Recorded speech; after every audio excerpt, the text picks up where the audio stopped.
Bom dia, boa tarde, boa noite. Finalmente, a aula do dia 26 de agosto, corrente elétrica, resistência e força eletromotriz, tá?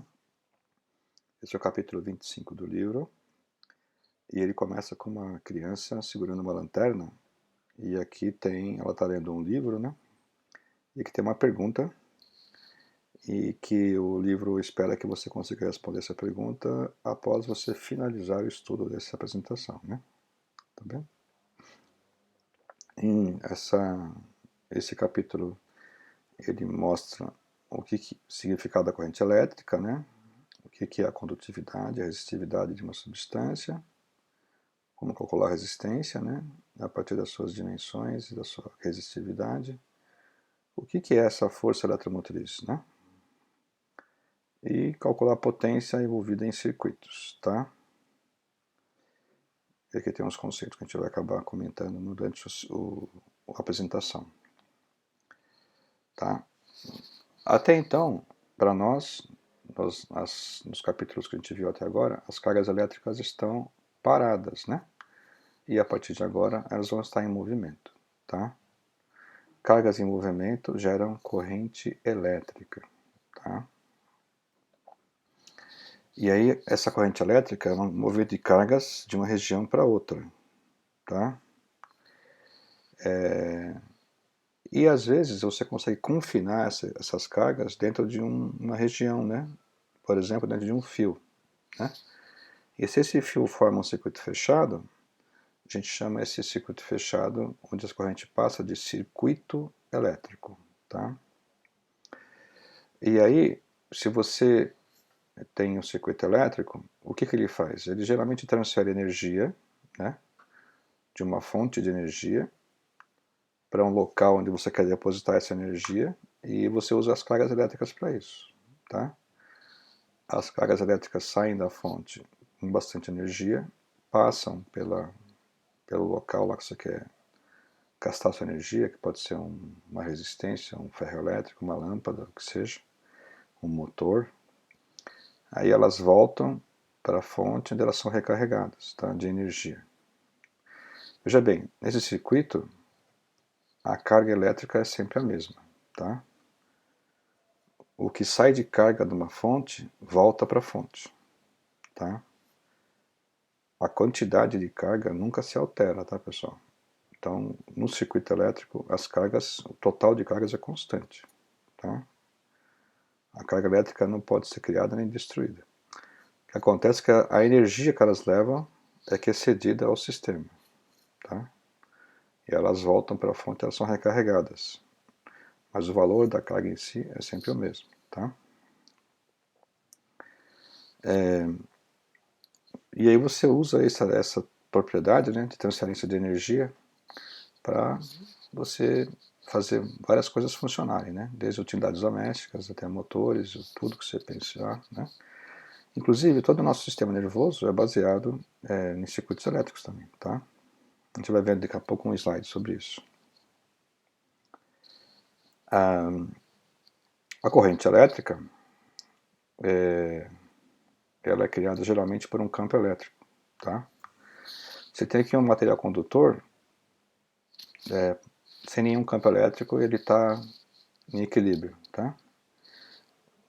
Você sabe que quem se move são os elétrons, né? E aí, então, esse elétron que está aqui dentro do condutor, devido à temperatura, agitação térmica, ele está fazendo um movimento caótico, tá certo? Movimento caótico. Então, esse movimento caótico é a linha azul aqui, tá? A linha azul, o cara vai para lá, bate, bate, bate, bate, bate. Então, acaba caindo sempre próximo de onde ele estava mesmo, ele fica se mexendo por aqui. Quando você consegue fazer um campo elétrico aqui dentro do fio, né? No caso do elétron, ele vai se mover contra o campo, por causa que a carga é negativa, né? Esses choques continuam existindo, tá, pessoal? Isso não para, então eles continuam se batendo, só que no final ele está um pouquinho mais para frente de onde ele estava antes, tá?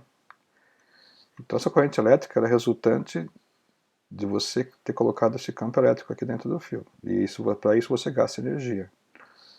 alguém tem que fornecer essa energia, que é o chamado do gerador, tá certo? Então, veja bem, quando você acende o interruptor e na mesma hora a luz acende, não quer dizer que o elétron saiu dali do interruptor e foi até a luz e acendeu a luz. Não é isso não. Tá? Quando você acende o interruptor, o campo elétrico ele se instala no circuito instantaneamente. Tá? É a velocidade da luz. Então, o campo elétrico se instala. Aí ele empurra todos os juntos ao mesmo tempo. Tá? Nesse movimento caótico, mas que tem uma resultante para frente. Tá? Então aquele elétron que estava na boca da lâmpada, ele que vai entrar na lâmpada para esquentar ela, tá? Com energia. Beleza? É como se fosse uma partida de carros, né? Uma corrida, que você dá um sinal verde e sai todo mundo ao mesmo tempo. Tá? Então é assim que funciona o circuito elétrico. Né?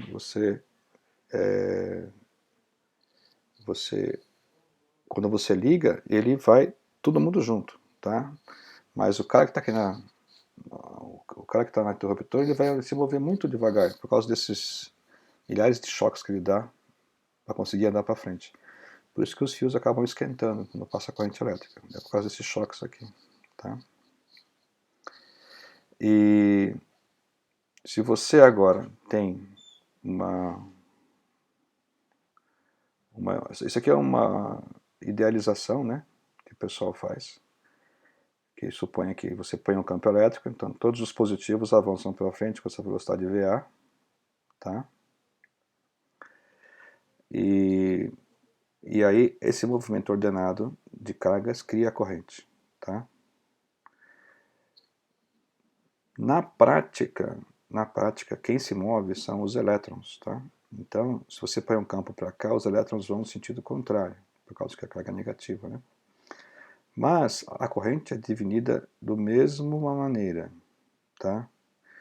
Da mesma maneira. Então, aqui a gente define a corrente, convencionalmente falando, que é o movimento das cargas positivas. E aqui nós definimos a corrente como sendo o sentido contrário do movimento das cargas negativas, tá? Então, sempre o sentido da corrente é o mesmo, né? Você pode pensar na sua cabeça que é o mais, que sai do mais e vai para o menos, tá? Esse é o sentido convencional da corrente. Todo mundo usa isso, tá?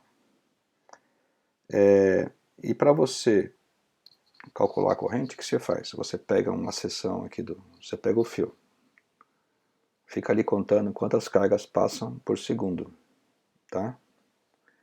Então, o tanto de carga que passa pelo tempo é a corrente elétrica, essa é a definição, tá? Então seria aqui, ó, coulombs por segundo, tá? Coulombs por segundo. E a corrente, pessoal, ela não é um vetor, tá? A corrente elétrica é um escalar. A gente fala sempre em sentido da corrente, mas ela não é vetor. Às vezes a gente bota flechinha para indicar corrente, mas fisicamente falando. E corrente de 10 amperes está resolvido, por exemplo. Corrente é tanto, tá? Não tem direção e sentido, tá? Beleza? Aí, a unidade de corrente é o ampere, tá? O ampere é 1 ampere é 1 coulomb por 1 segundo, tá? Essa unidade foi em homenagem ao cientista francês Jean-Marie Ampère, tá? Então, por exemplo, quais são as correntes típicas, né? Um chuveiro, uma corrente típica de um chuveiro é uns 20 amperes, tá? Que é uma coisa que consome bastante.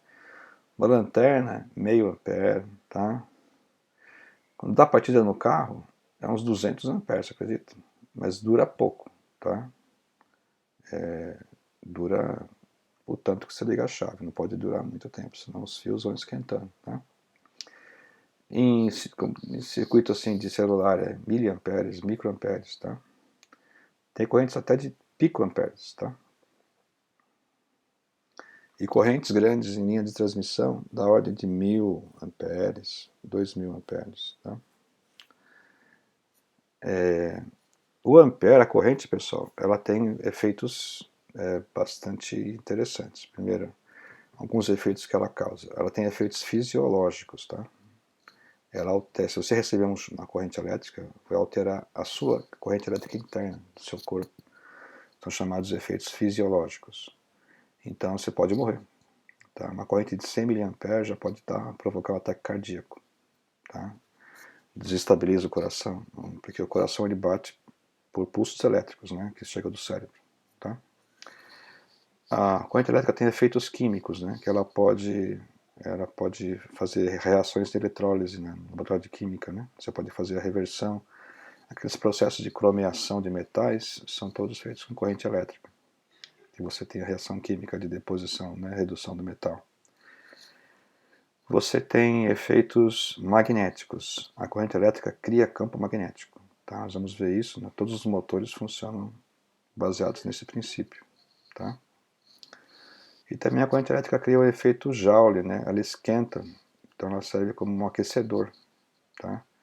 Você pode usar isso em ferros de passar roupa, chuveiros, aquecedores em geral. Então tem esse outro aplicação. Por exemplo, quando você vai tirar o alumínio da bauxita, você tem que fundir a bauxita. Então você tem uma eletrólise que você faz, que você passa por eletrodos de carbono da ordem de 1000 amperes. Tá?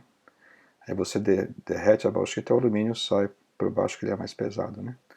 Então tem várias aplicações da corrente e vários efeitos dela também. Tá? E aí, existem alguns conceitos mais microscópicos que a gente pode falar, que é o seguinte. Como a gente vai definir a corrente? Né? Vamos pensar aqui. Ó. Eu tenho aqui uma lâmpada que está acesa por uma pilha. Tá? Tudo bem? Quando você fecha o circuito, aqui tem um potencial maior, aqui no menos é o potencial menor. A diferença de potencial, né, E escalar dl cria um campo elétrico. Né, o campo elétrico é gradiente do potencial, lembra? O campo elétrico vai aparecer aqui dentro do fio e vai empurrar as cargas. Vamos pensar no modelo usual, né, que quem anda são as positivas, tá? Não tem problema. O que eu faço? Eu pego um volume aqui, um volume no fio. O volume cilíndrico é área da base vezes a altura. Durante um certo tempo aqui, dt. Tá? Então, essa altura é ΔS igual a VT, né? Então, ΔS aqui, o ds aqui é V dt, que é a altura. E essa área do fio é a área A. Tá? Aí o que eu faço? Eu sei que aqui esse material tem tantos positivos por metro cúbico. Aí eu consigo calcular a corrente. Tá? Então, é assim, ó. Eu pego quantas cargas tem por metro cúbico nesse material. Cada material tem isso, é uma coisa tabelada, tá? Tem isso para cobre, para prata, um monte de coisa. Cargas por metro cúbico, aqui, vezes o valor da carga, vezes a velocidade, vezes a área, vezes ΔT. Veja bem, velocidade vezes ΔT é o comprimento. Tá? Comprimento. Vezes a área é o volume. Tá? Então, a área vezes esse V ΔT, isso aqui é o volume. Cargas, X cargas por metro cúbico, X cargas por metro cúbico, cancela aqui o metro cúbico aqui com o metro cúbico aqui. Fica tipo 100 cargas por metro cúbico, vezes o valor da carga, vezes o volume, que é metro cúbico. Então fica só a carga mesmo, só que esse produto aqui da carga. Tá? Se eu dividir então por dQdt, o dt cancela, fica isso aqui, ó. Número de portadores de carga por metro cúbico, vezes o valor da carga, de cada carga, vezes a velocidade da carga, vezes a área do material, da seção. Então essa é a fórmula da corrente elétrica microscópica. Tá? E aí nós dividimos essa corrente pela área. A divisão da corrente pela área vai dar ampere por metro quadrado. Isso aqui chama-se densidade de corrente. A densidade de corrente, ela é uma coisa muito usada em física, tá? Por quê? Porque eu posso definir a densidade de corrente em qualquer ponto aqui do circuito, tá? Então, ela é uma propriedade do ponto. Por exemplo, num fio de verdade mesmo, esse J aqui no meio é zero, tá, pessoal? Porque todas as cargas preferem caminhar pela superfície do fio. Então, o J no meio é zero e cresce para a superfície. Agora, a corrente, pessoal, é uma propriedade do circuito todo. Eu não consigo saber o que acontece em cada ponto do circuito, tá? Ou seja, a corrente do circuito é 10 amperes. E só, eu não tenho mais informação. Informações mais detalhadas dentro do circuito, só o J pode me dar, tá? Então também se usa muito o J, que é a corrente pela área, vai dar ampere por metro quadrado, tá? Aí você passa a área dividindo, fica isso aqui. Eu teria uma dúvida aqui.